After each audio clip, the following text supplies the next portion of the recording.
In the 1950s, Admiral Strauss, the chairman of the Atomic Energy Commission, said at the dawn of the era of nuclear energy that the splitting of the atom would make electricity too cheap to meter. And he was wrong, but as a thought experiment, consider if he'd been right.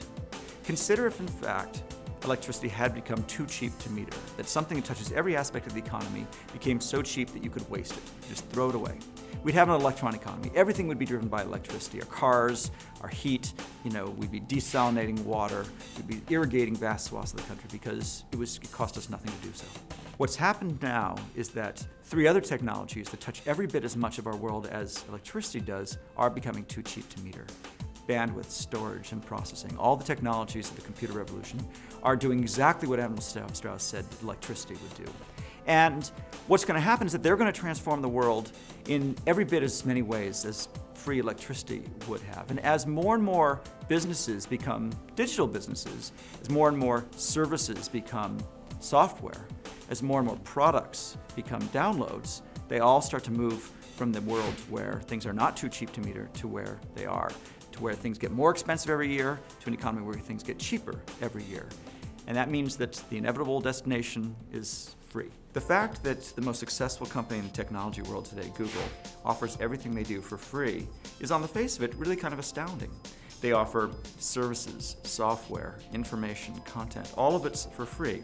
Everything Yahoo does is for free. These are huge, profitable companies that make billions of dollars, and yet they do so. Their entire business model is built around giving things away free to the consumer.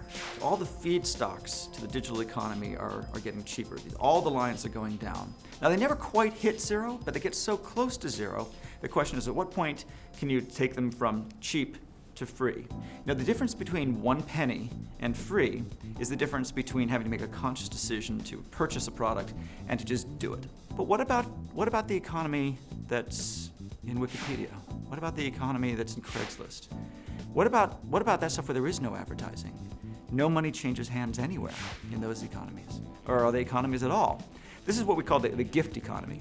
And the gift economy was considered a kind of a fictional, a fantasy thing that only existed in Burning Man in Berkeley. There's no advertising involved. There's no hidden cross-subsidy. There's no hidden transfer of wealth. It is entirely free labor consumed with no expectation of payment or monetary exchange.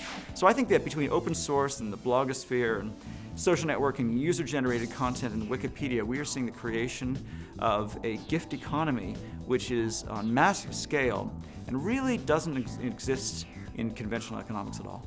Every industry that becomes digital eventually becomes free.